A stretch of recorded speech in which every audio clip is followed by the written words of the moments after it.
Namaskar, good morning, good afternoon, good evening to all our viewers from different parts of the globe. And I would like to welcome all of you to yet another edition of Cradle webinar series. As you know, this series strives to bring to you eminent speakers from different walks of life who talk about different aspects of human life. And we are back again today with yet another interesting topic. And before I introduce the topic to you and introduce the speaker to you, a little bit of context setting for all of you. As all of us know, the human child come to this earth with unlimited possibilities. The father and the mother bring the child to this earth with enormous potential. But the fact is, the child is largely undeveloped. Unlike the animal kingdom, the human child is largely undeveloped. His body is not completely developed.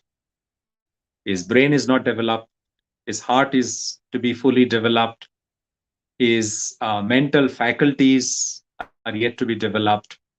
So parents bring an underdeveloped child to this earth.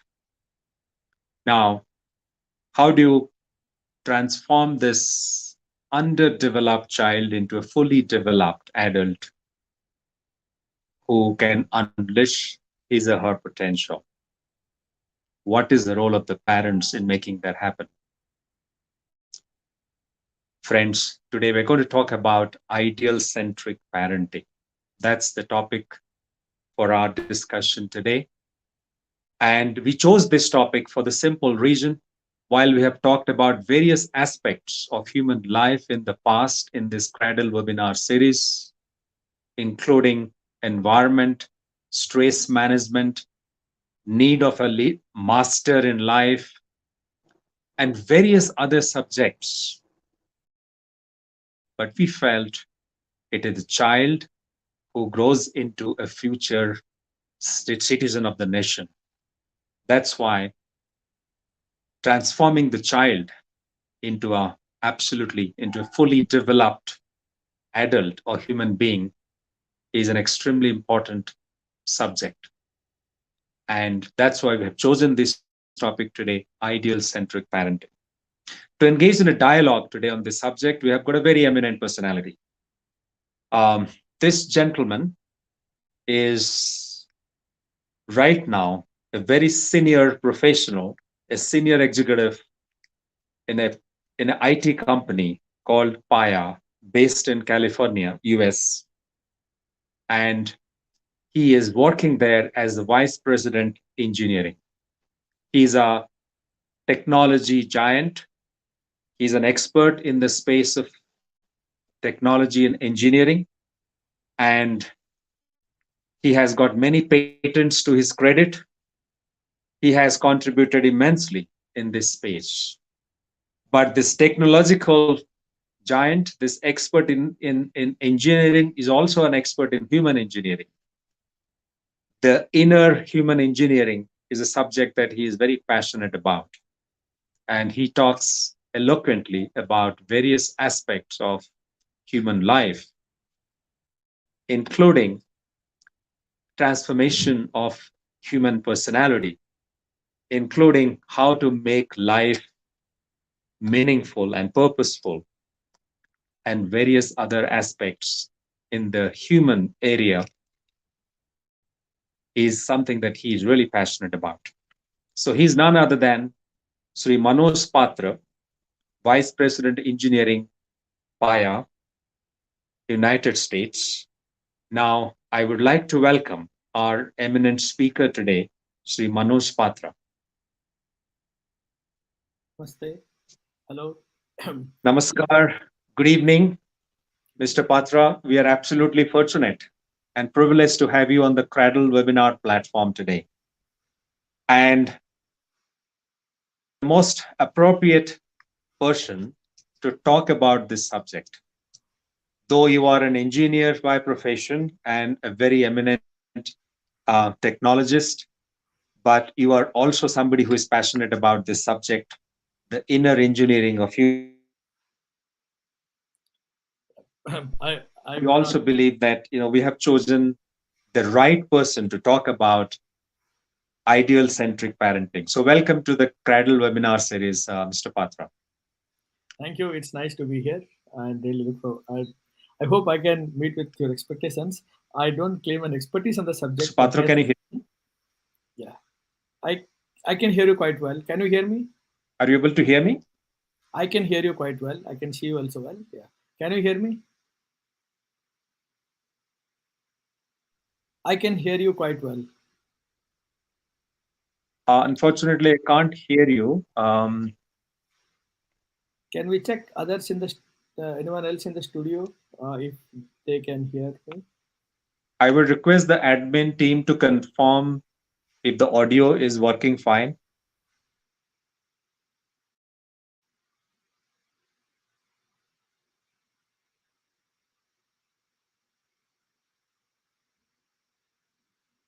Hello.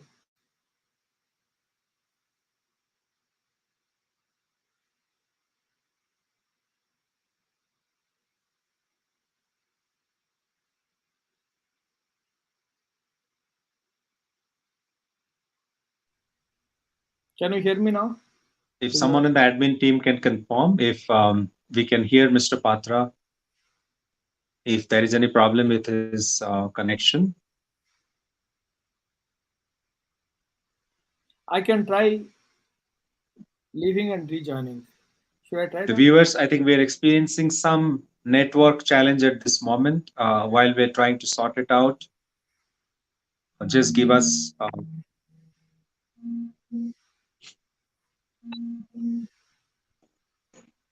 Hello. Ah,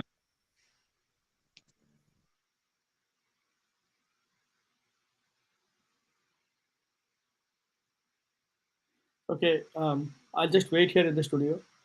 Hopefully, the team will figure out.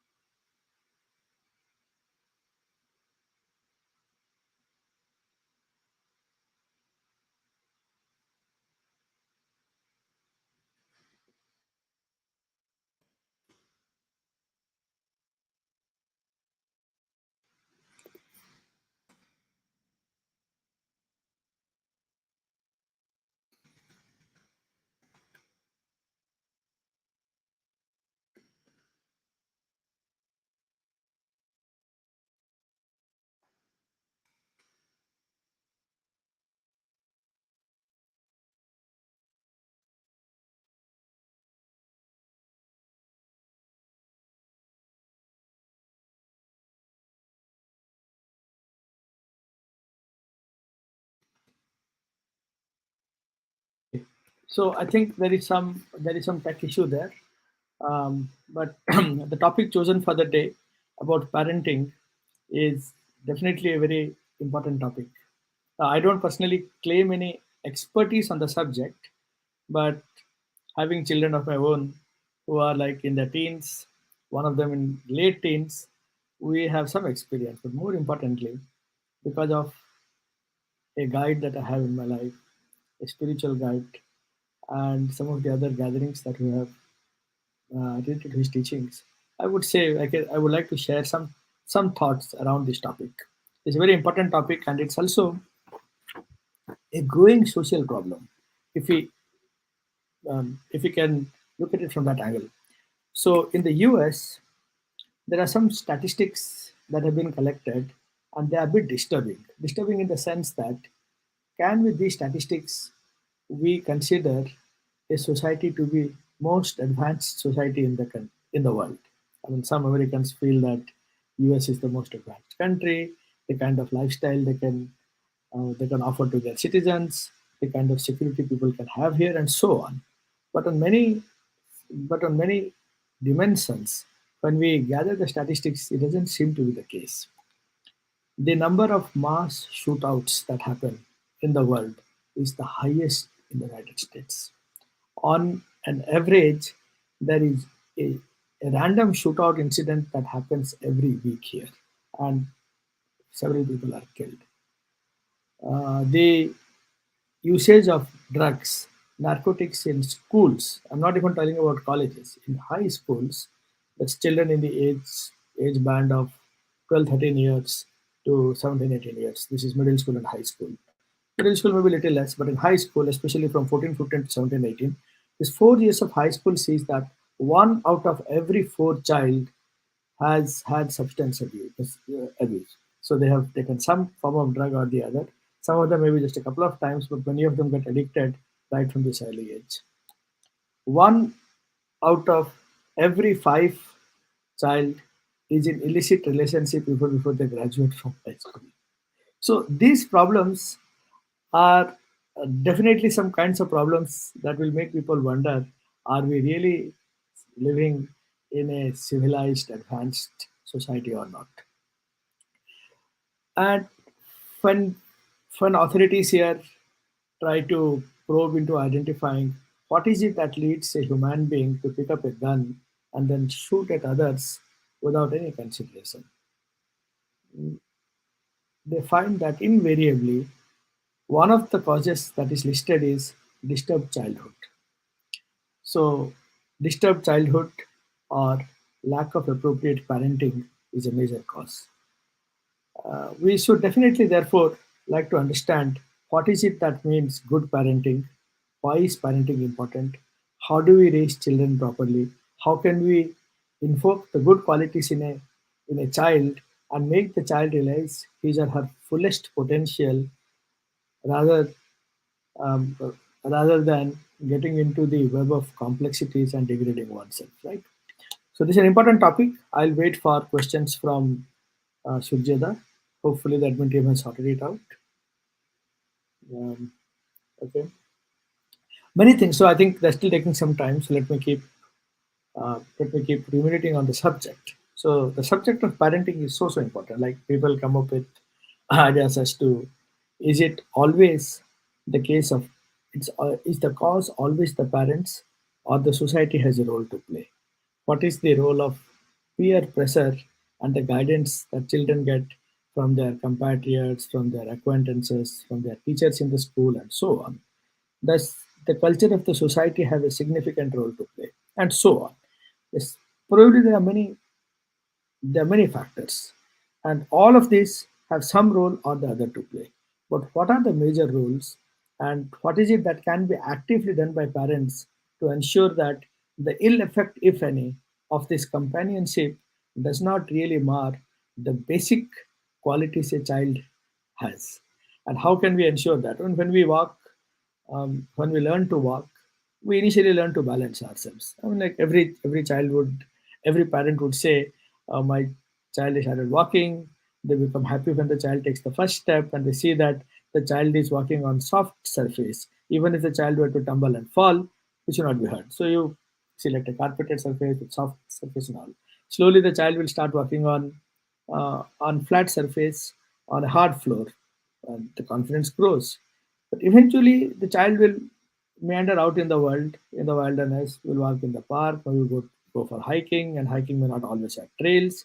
A good walker would be able to climb and walk very easily on rough terrain. There are stones, there are holes, there are pits everywhere, but you would be able to balance and walk. Now, similarly, in the walk of life, we cannot ensure that we'll always be working on a soft surface or even a uh, uh, flat surface. There will be holes, there will be different obstacles.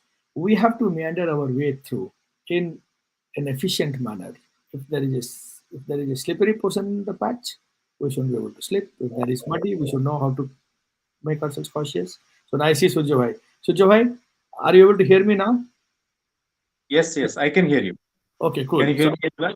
yeah. So I didn't do anything. I did not turn on or off my microphone. I did not go out of the studio. So I think hopefully the data. Yeah. It's all good. Okay. I Yeah. think So go ahead. Yeah. Nice seeing you.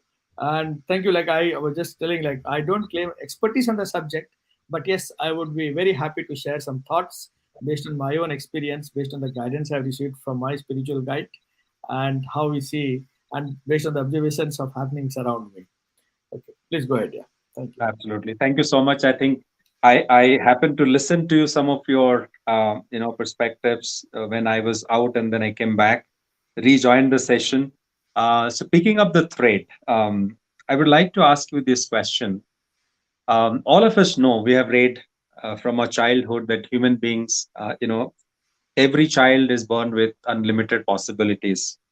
Now, my question to you is, what is the role of parents in helping the child unleash this potential that we are talking about? Can you throw some light on this topic?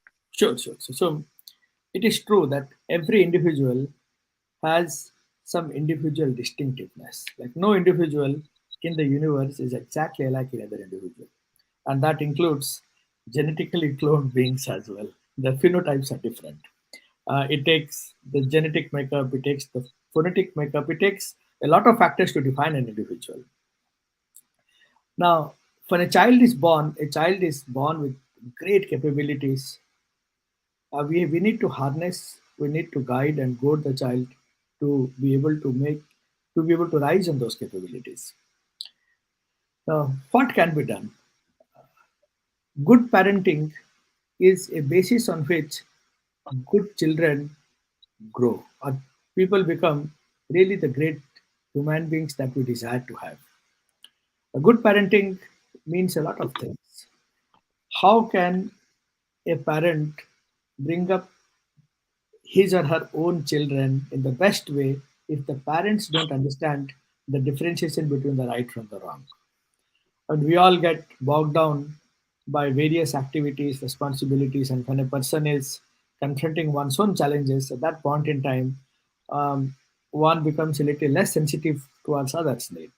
A father working from home, which the pandemic has become more often than not, is engrossed deep in a problem of the office, working on his laptop. The small child, a toddler at home, walks by, tries to um, pull the pants of the father and show something he or she has drawn. At that point in time, if the father reacts and say and shoos away the child, "Go get lost from here, let me do my work," that has a damaging impact on the psyche of the child. The poor child cannot really appreciate that with so much of passion the child has drawn something, and maybe that circle, that flower, has come out very beautiful in the mind of the child that day, and is very eager to show to his parent, who is his loved being. A child initially creates the bond with mother and father, but when that day the child gets shooed away, it has an impact of the child that is not easy to take away. This is just an example. We all get so engrossed in things that we do, and the digital age is has actually increased our challenges. There are many moms, there are many mothers who remain glued to their TV sets or handset on this phone, that they forget about some of the basic duties they are doing. Well, something spilling on the stove, something getting burnt there. These are all probably smaller things that can be addressed. Forgetting to turn the iron off, that burns, that can lead to accidents, that's a different thing. But even the attention that they need to give to their children around them, if they lack that, it has a compounding impact on the psyche of the child over time. So it's very important that when we interact with small children, especially in their tender age, the kind of disposition that we have, the way we react to things when they come to us with eagerness, that is one. And the general behavior, a child, a very small child, even when they're just a few months old, they observe very keenly for things happening around them. When parents don't behave with each other properly or with others in the family properly, the child keeps absorbing all that. Misbehavior by parents is easily mirrored by a small child over time. So it is very important to behave in the utmost manner possible in the front of the children. That is yet another factor. As the children start growing, they start communicating with their parents, and if they see a discordance between what the parents are trying to preach versus what they practice, that also has a very negative impact on the psyche of the child.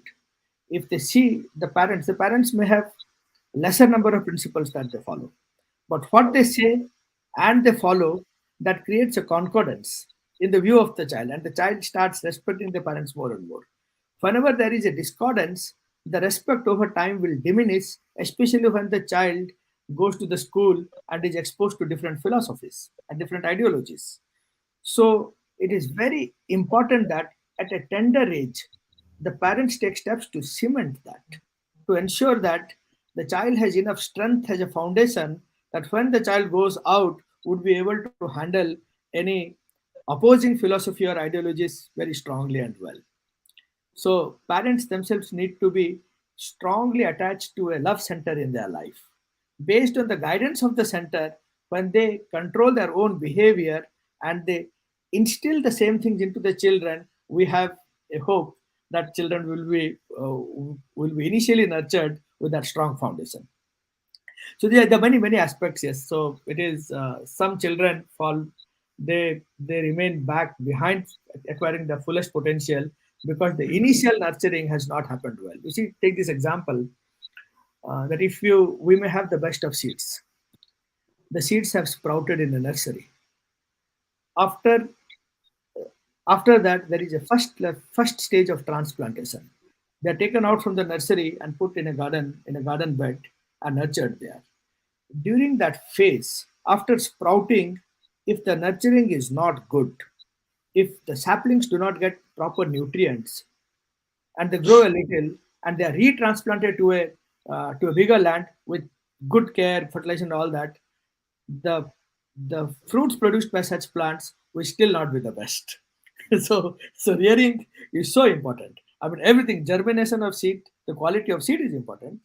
That initial nurturing is very important, and if that is strong, then we can take it. That could be an impact of pests. There could be some other animals that come and try to eat portions of it, and so on. There could be attacks.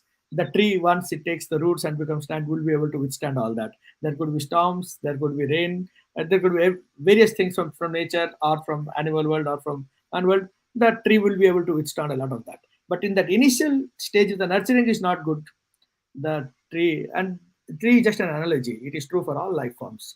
Human beings are uh, even more complete beings, even more complex by structural organizations beings than trees. So that's very important. Yeah.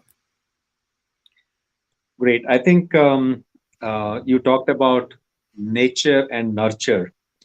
And also, I think I could relate to what you said. And I remember reading this in Sri Thakur Anukul Chandra's literature, where he talks about how learning happens.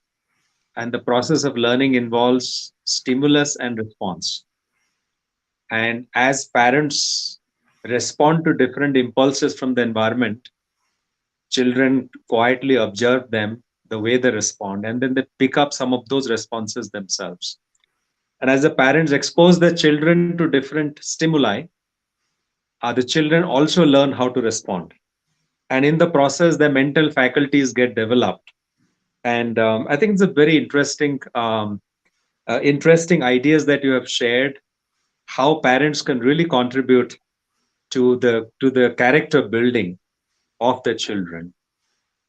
Taking this question, kind of building on this question and your response. My next question is something like this. What are the most common mistakes parents make while trying to bring up their children? Yeah, very good question, very deep question also. I'll try to cite a few examples. You see, no human being is perfect.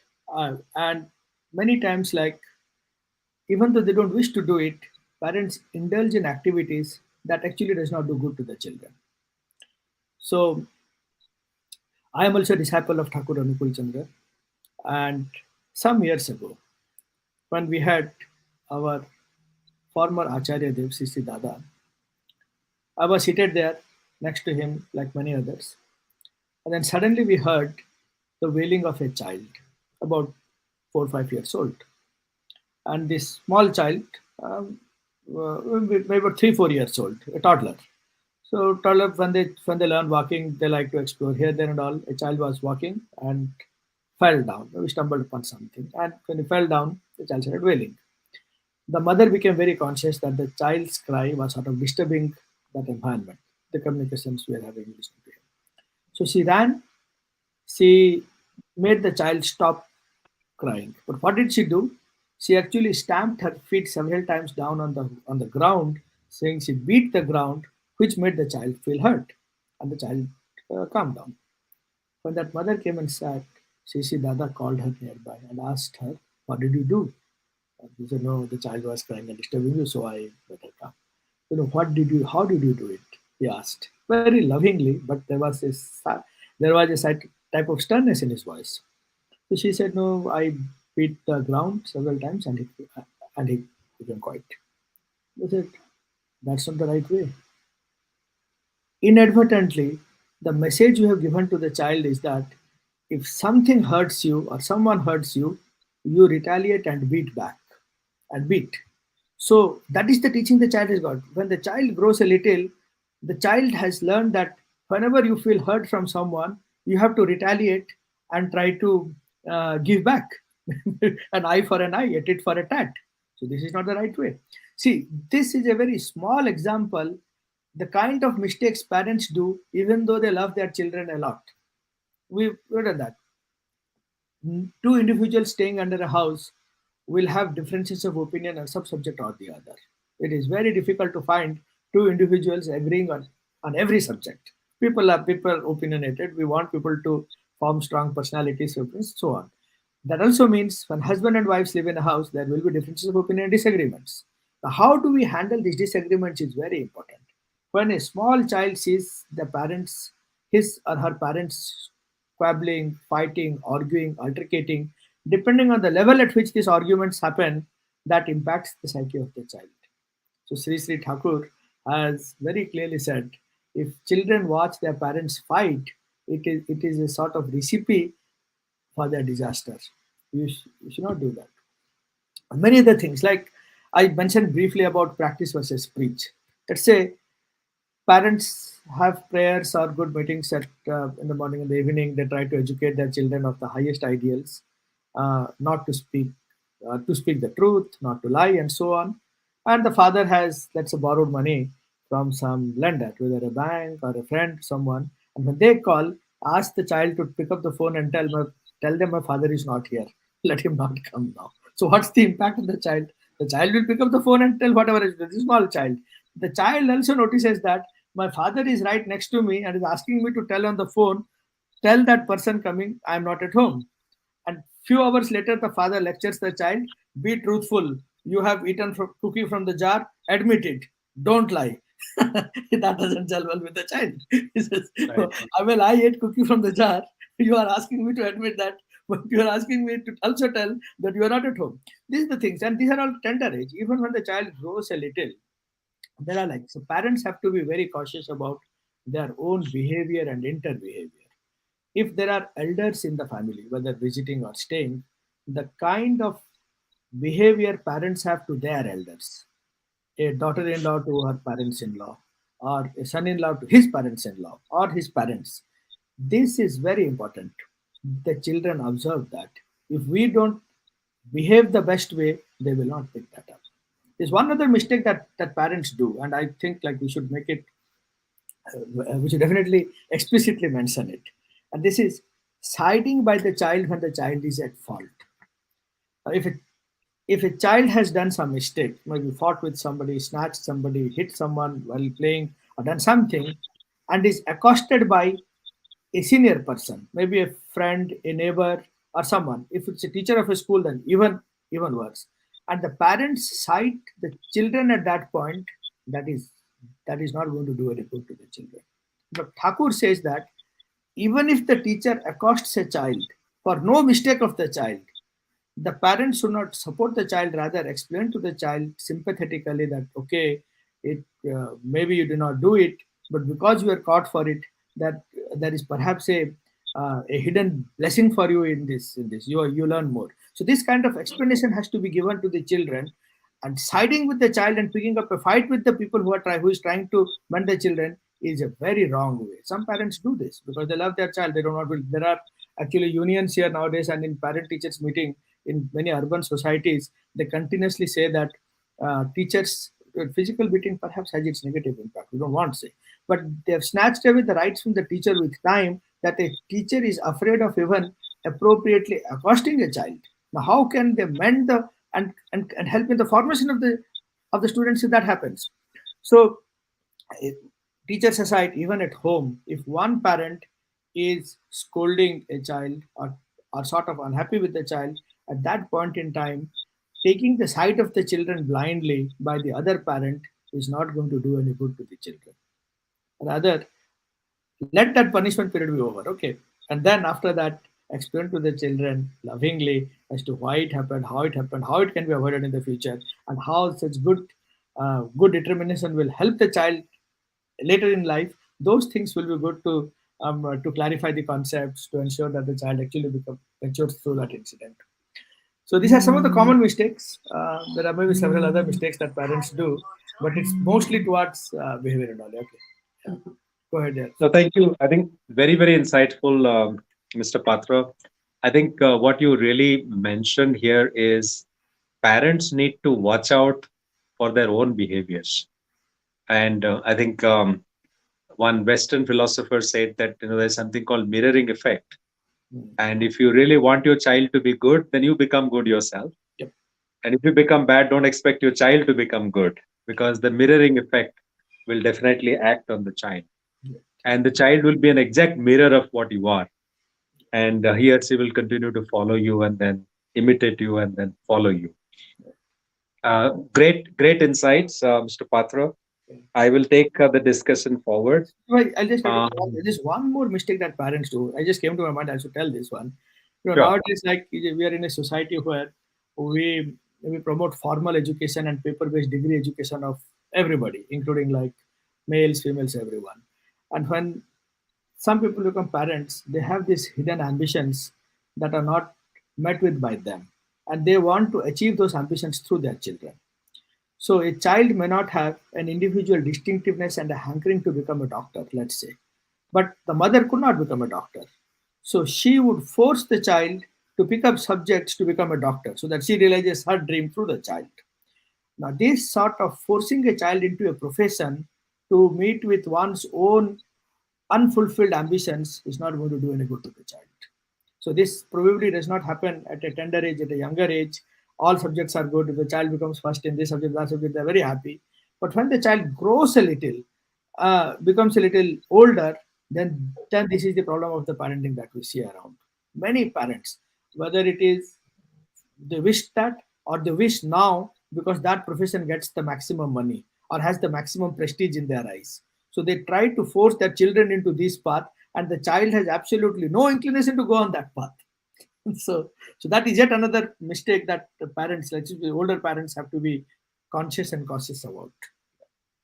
No, absolutely. Absolutely a great insight. I'll ask you a related question. You mentioned about distinctive qualities that each child has. Mhm. And sometimes ignoring those qualities, parents force them to pursue a career, a profession which they dreamt of. Now, Mhm. my question is, how can parents really find out those distinctive qualities in a child? Right. Again, very good question. See, in parents, Sisi Thakur or Guruji, you would say, even before you embark on the journey of being parents, learn a bit about the laws of parenthood. It is so important. You would say, becoming a mother, like just conceiving a child, does not make mother. Should know how to measure the qualities of a child appropriately. That makes you a mother. And he would use this term Uma, like Utkrushtama is actually Uma, qualities of Uma. So how do you measure? Parents have limited knowledge, yes. We therefore have to take the guidance of a teacher, a realized personality who is free of all complexes and who has realized life in its complete depth. When we measure against that person's ideology or surrender ourselves to such a personality, they with a clear vision would be able to tell easily and better. Now, a lesser role is played by the teachers in life. We call therefore teachers as acharya or guru. So these teachers can also find through, because of their knowledge, through simple experimentations that they do in the kindergarten school and all, as to what is the natural knacking for a child. Now, I remember in our Indian customs, traditional customs, probably in many regions of the country, there is this practice that when a child begins to crawl, they put two, three objects in the front and let the child crawl to something and grab that. They put a pencil and or a slate. They put a book, pencil, slate all belong to the same category. They put some small ornaments. They put some toys. They put some plants. And the child will, all of these are equidistant, pretty much. The child will look towards one, crawl towards that, and grab that. They say, oh, this child is more interested in grabbing the pen and book. So will become a studious child, or probably has an inclination towards learning, teaching, and so on. Oh, he this child went and grabbed ornaments. So maybe he'll get into business, become a technician, so on. So this is a small thing. Yes, probably at that age one cannot easily check. But the tradition is to teach the parents that you have to look out for what is the natural inclination of your child, and it's a continuous practice. You try to find out what the child is good in. I mean, you see, you take the child to a mall or to a social place. The child is not very happy, doesn't mingle well, but the moment they start playing the band or music, the child starts thumping to the music, starts beating to the music, and so on. Oh, your child has a natural taste towards music. Well, music taste, many parents have, they try to figure that out. Some have, it's just not enjoying the music, but to but to drum on a surface, to actually play the music. Maybe there's a musician in the child. So whether a child can become a painter, a musician, a teacher, there are hundreds of professions. It is the duty of parents to discover the innate hungering of a child and then put the child on a path that he or she can enjoy as he or she grows in life. Not everybody will become a scientist. Not everybody will become a taste for the subject of science at all. There are artists, there are people. So this is like in Indian, especially people of Indian origin. I see here in the US, and I actually observed it while in India as well. Parents feel that their their children will be successful only when they become doctor, engineer, or maybe the manager tag after an MBA. Pretty much all of the professions are second-hand professions, but that isn't the case. It, every child should have a right to live with dignity and the love for the profession that he or she likes to do, whether becoming a teacher. Unfortunately, becoming a teacher should be one of the most respected profession. And in a country like the developing country like India, uh, very rarely people become teacher by their choice. They become a teacher by compulsion. Oh, I could not get into engineering. I could not get into medical. So I am pursuing and I'll become a teacher. That should not be the case. Professors, lecturers, they are very respectable positions. And for that matter, even if the child has to say likes to fix pipes, likes to fix, here in the US, the good part is children are allowed to become whatever they want to become. People keep playing with toys, and some of them want to become firefighters. They look up the profession of firefighter. So this is an adventurous profession. They want to join the police force. They want to join army, or they want to join construction worker because they like to play with these equipments. More parents who understand, they say, okay, go ahead and pick one. You should not look at construction work as the work of a daily labor. They may start with that, but soon that child will go on to become a great civil engineer who invents equipments or makes bridges and so on. So I think it is very important to let the child pursue what he or she has the hankering for. Yes, one the parents will have to guide that you are choosing, you are embarking on this profession. I'll tell also one more example, one live example, right? We have a brother in faith family here, little older to me. They have only one son, and the son was brilliant, good. So they sort of inspired the child to pick up engineering and become an engineer. He did not really want to become so, but because his parents felt like there is a prestige in telling that our child with so high IQ, so good scores and all is joining a University of California school as opposed to some other school. So he enrolled into UC. UC is University of California, Santa Barbara. But 1.5 years into the course, they got to know that his grades have been dropping very significantly. He has lost interest in the curriculum and is not doing. They got to know this little later, and they asked, "What are you doing?" He is passionate about music. So, without informing his parents, because his parents may not take it well, He has started a pseudonym, opened a YouTube channel, and then started creating his own music and doing shows there. When they were a little upset, he showed them the count. He has 4.4 million subscribers. Then he Amazing. explained to his parents, look at this. And there are many music directors and all who buy from me my original music. They do not even know me. They do not even know my actual name. He has opened bank accounts in the name of the business and all, and they pay through that and all. And he's making money. So then these parents were suddenly very happy. And they told him that day, okay, this is great. You pursue what you want to pursue. That switch by the parents made this child spring back to his course, and he immediately started excelling in his grades. On June 12th, he had his graduation ceremony after 7 years of being. It's a 4 year course. It took 3 years longer, but he got this somehow called they call they say. So he actually graduated with honors. So while his music company is on, he also became. And now he says like, okay, he is going to do some other arts course along with that to do that. So what I say is that children have potential, and parents like need this parents need to be supportive of what their children can actually do in their life. We have to keep on encouraging them, supporting them in their good decisions. These qualities, good talent that a person has will give an initial speed and momentum. Probably, but it will not take a person very far. You give an initial speed and direction, but in order to maintain that, continue with that momentum, we need a lot more soft skills. It's said that the altitude of a person is not determined by the aptitude alone. It can give an initial boost, perhaps. It is determined by the attitude. So attitude determines altitude over time. And to keep that positive attitude, it means a lot of stuff that defines one's personality. Parents have to know how to nurture the the attitude of a child, and just not the aptitude. Do this crash course, go for this coaching, go for that, go do this. This is all going to nurture the aptitude a little. It is not going to create the attitude positively. Go and attend satsangs, listen to good words, go and associate yourself with the realized man, think, ponder, observe, and try to. Those are the things that will actually garner our behavior. It will prune our behavior and make us and enhance our soft skills or the attitude. So we need to strike a balance. Honing the aptitude is also important, but only getting biased towards that is not going to make the child become balanced.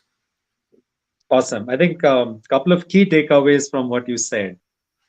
One is the ability to see those distinctive qualities in their child. That requires the ability to perceive, observe, and these are finer aspects. We with our naked eyes we can see something which is gross, but distinctive qualities are finer aspects.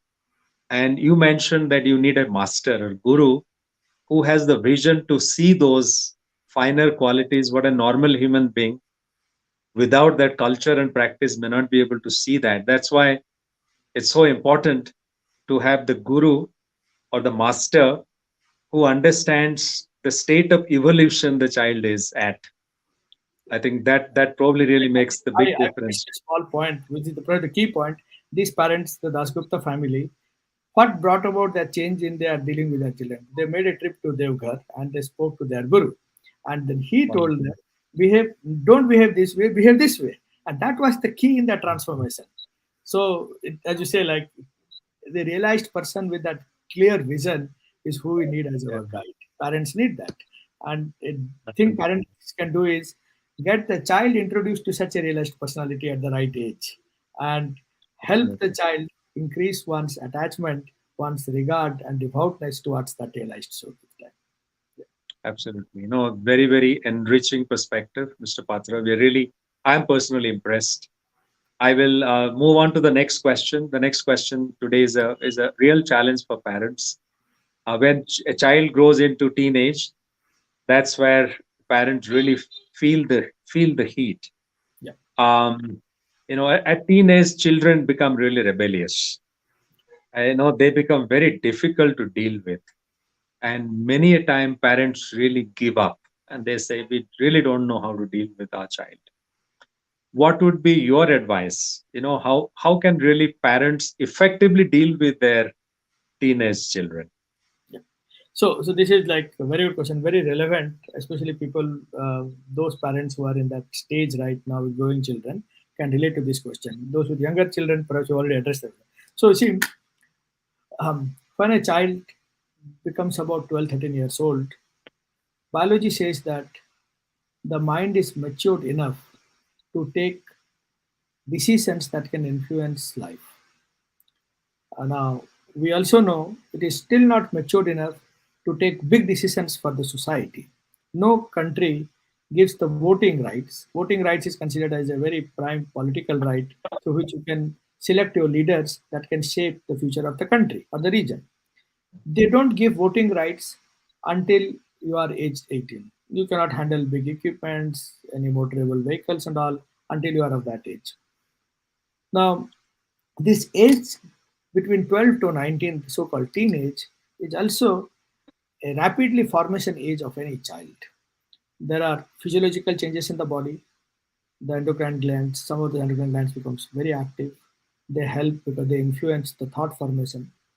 With all the basis the children have received in the past, with what they are observing currently around them, determines their behavior.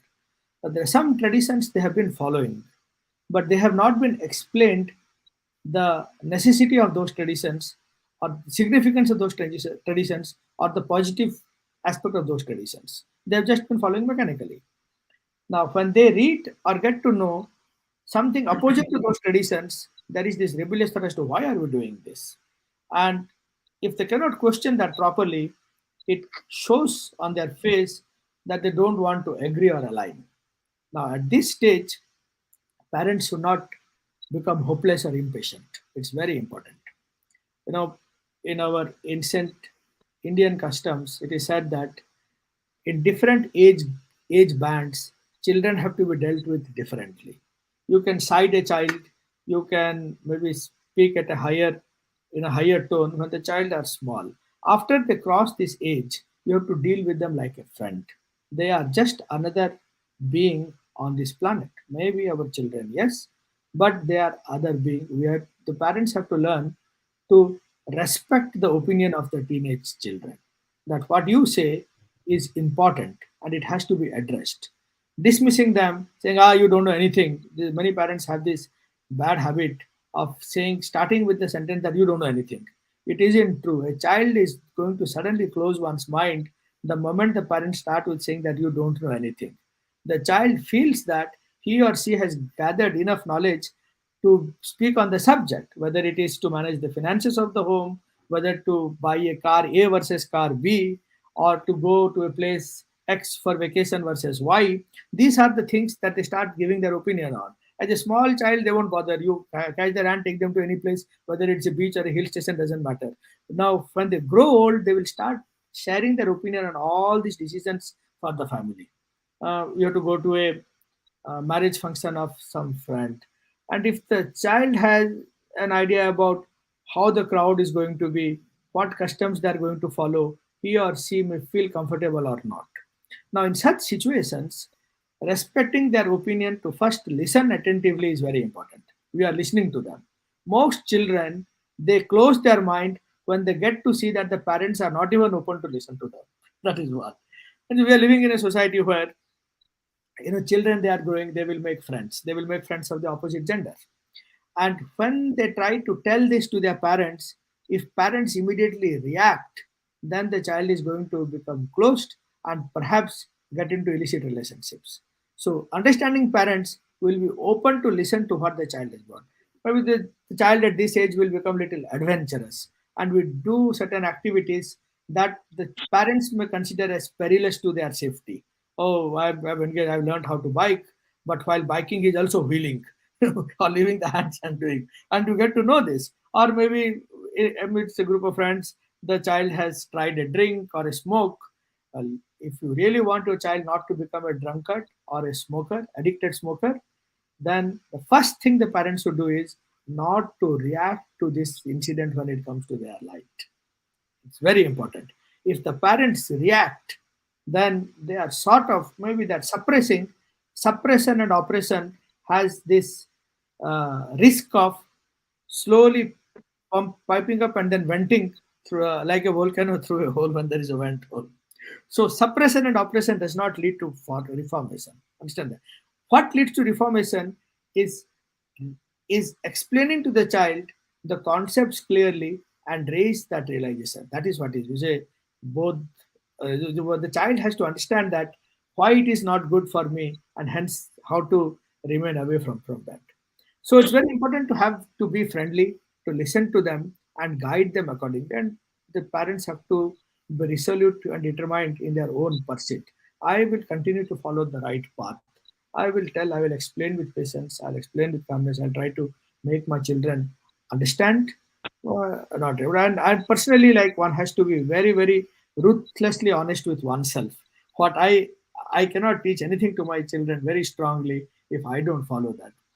So these are some of the things, and also parents who are smart, they understand the generation gap. Like there was an age when we would say a generation gap meant about 20, 30 years on a calendar.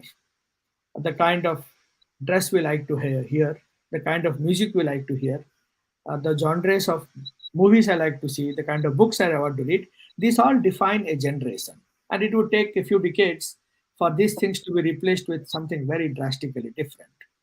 Now, with the digital age, this generation gap is no more 20, 30 years on a calendar. It's like 5 years. If you were born in an age with Walkmans, and then the next generation were born with Discmans, and then with phones that play the music, it did not take that long, 30 years, 60 years for these things to grow. We are using the smartphone. It is a 10th generation smartphone, and the first smartphone were not even 20 years ago. So this generation gap is now reduced to just 4 or 5 years. If I see my child suddenly pick up a habit to wear tone zones, and for that we create an earthquake at home, what is this? You're wearing like a beggar and all that. It is not going to gel well with the children of that age. And you shout this one, and incidentally, two or three of the friends of the child are just waiting outside the door, and they happen to overhear that your parents react for this tone change. We are not going to visit your house ever. It is ours is just not cracked. Half the jeans is missing there. So that could be their choice for dress. So yes, we want to dress decently. We don't want people to become obscene. But yes, but the way we dress, the way we speak, the kind of music we hear, whether we eat with hands or with knife and fork, these are all some small aspects. I don't think parents should try uh, to stress too much on this and then create an unnecessary distance with their children. So teenage children typically start giving their opinions on these matters, on philosophies of life, on traditions, on political views, and so on. You may be strong supporter of a party with their ideology, a political party, but your child happens to just side with an opposing party. Let such differences of political inclination not be a reason to create a great divide in the family. It's not good. So there are so many eminent personalities and even educators. They have thought of some small ways in which it can be done. If a family, especially with grown-up children, can decide to follow a few practices where the whole family sits together and then talks with their open heart to each other, that would be great. If it can be done on a daily basis, great. If it cannot be done on a daily basis, because maybe somebody goes to early morning to school or to office, and by the time one comes back, the times are different. There is a load of project assignments and so on. At least find one or two opportunities every week where the whole family sits together, maybe over a late brunch on a Sunday, or a relaxed lazy Saturday breakfast or dinner. You sit there on the dining table, even after the food is over, talk to each other about last week's activities, what happened, personal things. And parents there engage in communications actively. Active communication means active listening for a large part. Just listen. If something new or odd comes to your notice, do not react. Look at your other partner. Maybe the other partner is more conversed with that topic. It may be new to you, or this kind of a movie came and it's very new to you. Maybe your partner has seen the movie. As a parent, decide in the night time as to how do we address this one if it's completely new, and then give a uh, g- share your opinion with a consensus. So the children will get a good guidance there. So these are some of the things, like, in English it is said that it's a biblical code that a family that eats together stays together. It's very Oh important. yeah. So a family that eats Mhm. together stays together. We should make that a habit. With our modern lifestyle and all, it may not be possible every day, but we should try to find opportunities for doing that. And then generally, like family meetings where we express gratitude and gratefulness to things and places we receive from, whether it is nature, whether it is higher, if you are a believer, great, you thank God together. If you are not a believer but you believe in a personal guide, at least thank them. You thank your elders, your neighbors, everything that helps you stay at peace in the family. So, inculcating these habits, like where the family becomes more bonded, is very important. I know companies bother about child bonding when a new child is born, and they have increased the maternity leave duration and paternity duration. Good for that. Bonding with children is just not important when they are very, very small. It's really significant then. But it does not mean that when the child is 10 years old, you don't need to bond with the child. You need to still continuously bond, because the child is continuously evolving in different areas now. So these are like some Wonderful. of the Wonderful. thoughts I have. Wonderful. I think very insightful. Parents, those who are watching right now, parents of teenage children, I'm sure they would have benefited immensely. Respect for your child, explaining to your child with patience, spending time together, eating together, dining together, and all of these are great tips for parents of teenage children. I'm sure they would have a lot of takeaways from this. Mr. Patra, I think a great discussion. I've asked you quite a few questions. Now we'll open it up for audience questions. I believe that we have some questions already from the audience, and we'll encourage the audience to ask questions. I will request to bring up the first question, and we'll go with that. Let's have the audience question on the screen, please. This question is from Mr. Suman Chakravarti. Any thoughts on why nowadays children are seen suffering from loneliness? Any suggestions?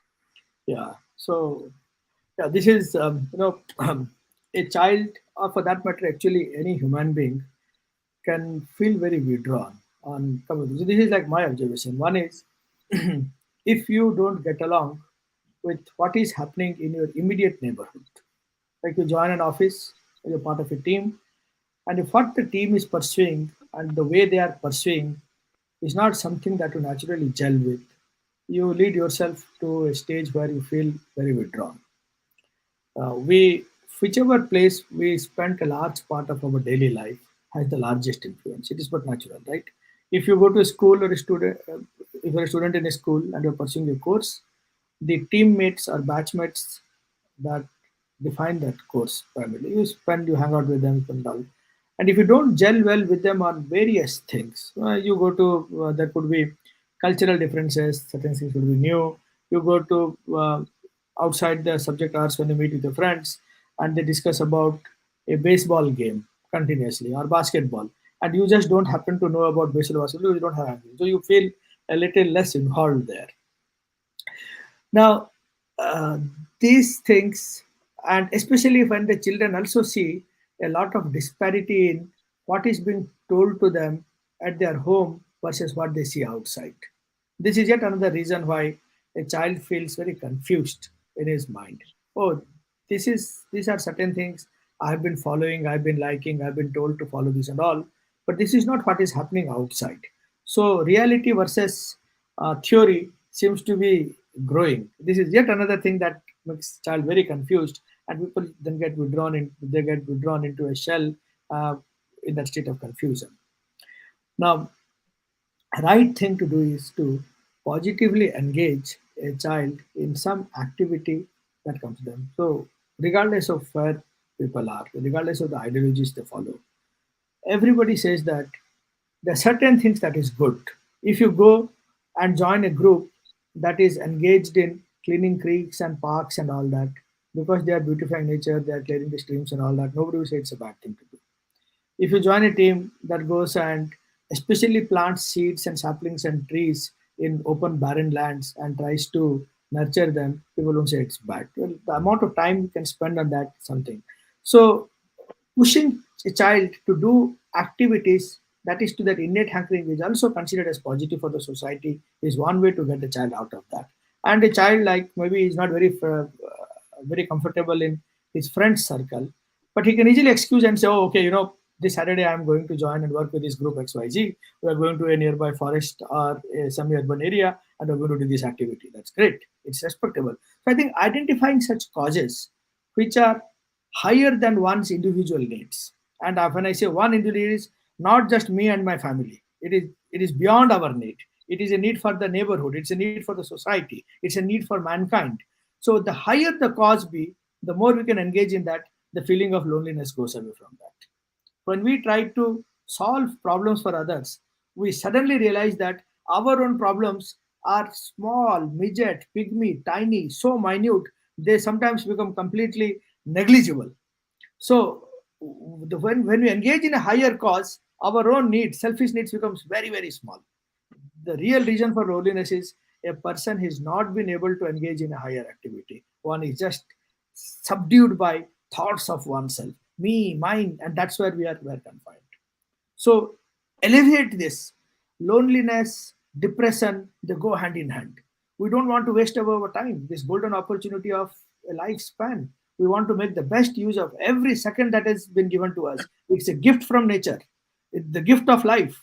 We have to engage ourselves in doing something higher to make our life more and more meaningful. So I think children, and sometimes, like, children get into activities that easily lead to addictions. At one point in time, there is this relation that this is consuming too much of my time. A digital game. People keep playing games and games, and then they withdraw from that game.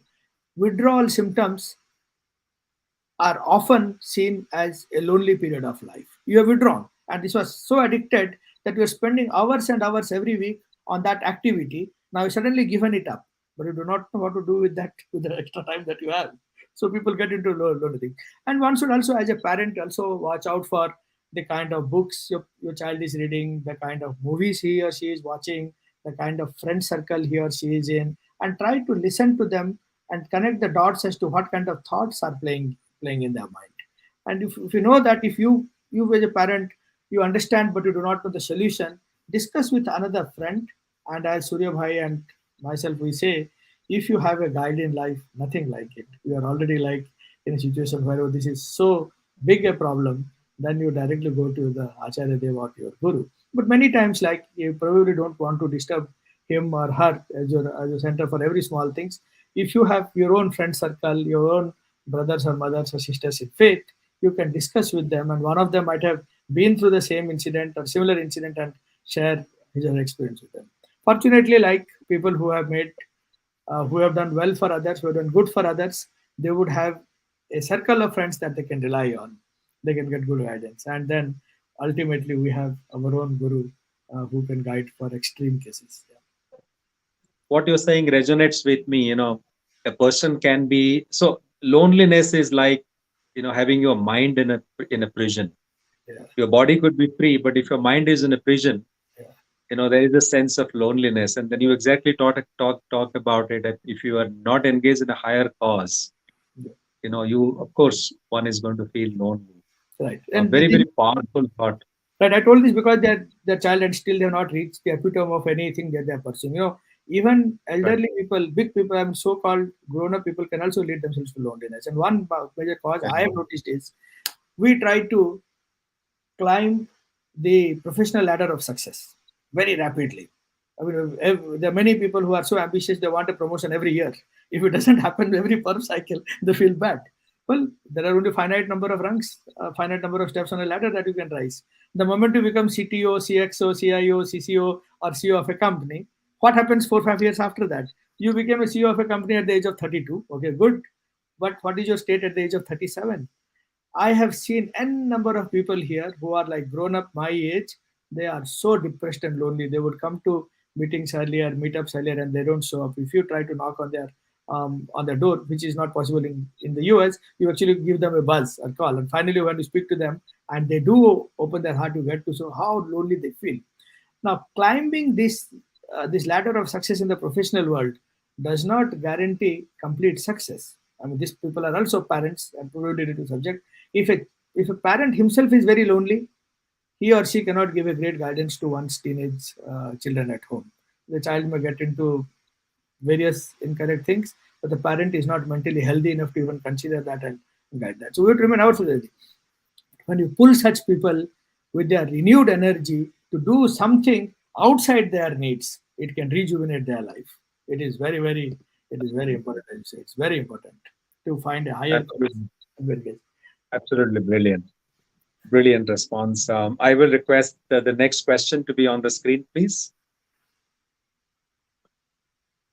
Okay. The question is there a qualitative difference of a child by birth, by his genes? If so, an evolved genetically higher quality based genes of parents can form a great child and a human being for society. Then why the need for ideology, guru, and all these journeys? Yeah. So good question. Like I think the question sort of resonates with this: is it important to have a good child by birth or a good child is reared? That is the sort of related to this. I was promising that, right? So both aspects are important.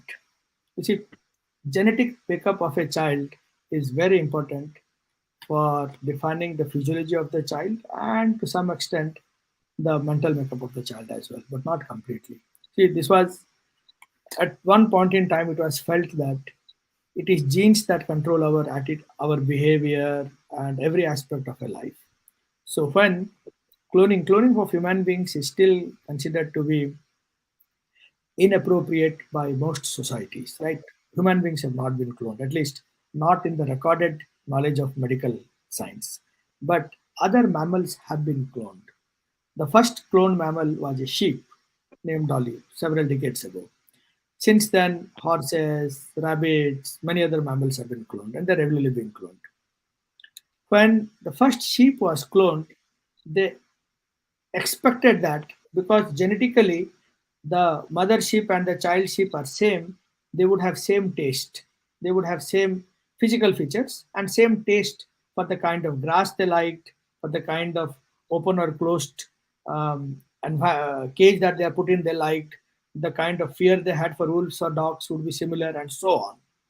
But it was observed on keen observation that it was not the case. And then they introduced this term: apart from genotype that defines a being, there is a phenotype which is different from the genetic influence. And the complete mammal is a combination of both genotype and phenotype. So genes are important in defining the physical features. Yes, some genetic disorders can be detected early and eliminated if the right pair for conjugation is selected. It is important that way. It can also tell whether your child will be short or really tall, with not completely. I will come to that. But whether your child will have curled hairs, curly hairs, or straight hairs, whether it will be black or blonde, and so on, the hair color and the skin texture, and so on. It can define a lot of physical aspects. The genes sort of directly control that. They also tell about the attitude, the natural inclination which the child will have for various subjects. But if the nurturing or rearing is not good, then they will not blossom to that level. And this has been, I think, gave an example. You might have joined a little late. Give an example from the plant world. It is true for even animal world and other beings. I remember an incident when I had visited the country of Austria, Vienna, many years ago, more than 25 years ago. This was like my one of my first visits to a foreign country. This remain etched in your memory. While taking a stroll in that Bavarian region through the hills and all, I came across a very beautiful area. And then, because of my curiosity, I asked the locals there, "What is this?" And they told, this whole area is considered as a maternity homes. Maternity homes, we use this term for extension of medical nurses where children will be born. So no, we call this maternity homes. Women work, but they take a break from their profession when they are pregnant or carrying. They go and reside here, and though those were the days not of internet but of cable TV and all. The kind of cable feed that we give to these homes is controlled. They don't want the tragic news to be read out by newscast in such homes. They listen to very soothing music from Mozart, Johann Strauss, Vivaldi, and so on. So it is their culture, very soothing music. They don't want to break news of dismay, of distress, of disease to these mothers who are carrying. They feel the kind of thoughts the mother has a direct influence on the child. Now, the child has already been conceived. Probably the genetic formation of the child has already happened. Now the child is in the initial stage of being reared there, even before the child is born. So, for a child to have a very strong mindset, the process through which the child is conceived, the period of gestation is also important. And then soon after the child is born, when the child is at a tender age, in the first 5 to 7 years of age, is when the foundation for one's actual thinking, thoughts, behavior, demeanor is laid by the parents or the foster parents or people who take care of the child. It is seen that children who are born in simple families with limited means, they get the kind of parentage that is needed that makes them strong will to pursue higher goals in life. And sometimes children born in very well-to-do families are not able to get that kind of determination.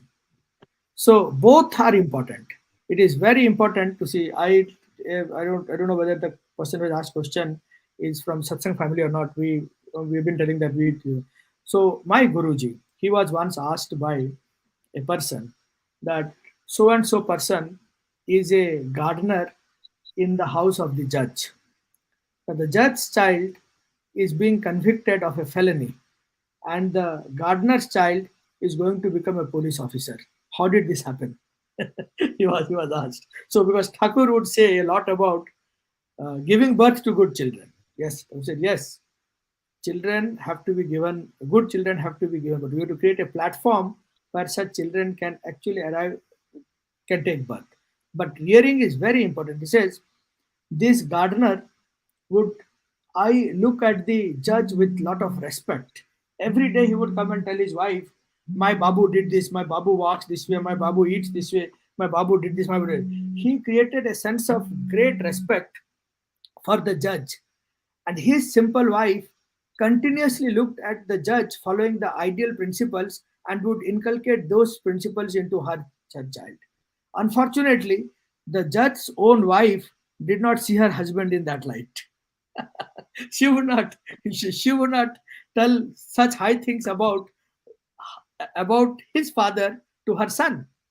And so the son, rather, she was also very educated sort of, and would strongly oppose her husband's views on various subjects. I would say, you are only engaged in solving this case, that case, you don't take care of the house, I do everything. I have to go for shopping, you missed that marriage, you married this marriage, and so on, the usual nagging. That spoiled the psyche of the child, and he adopted a path because of the strong differences between their parents. In fact, she had taken not a divorce then, but a separate living from her husband. So, so there are many such things. In fact, there is one other incident I would like to tell. In ashram, Thakur started a school where he said the 8 to 10 years of course can actually be crushed to 4 5 years of meaningful education. And he got that syllabus changed in the ashram. Students who migrated from another country to ashram and started studying in the school were ready for the matriculation exam, which was equivalent of class 11 those days, just after 4 years of education. The first batch did exceedingly well. The reputation of that school called Tapovan School started growing.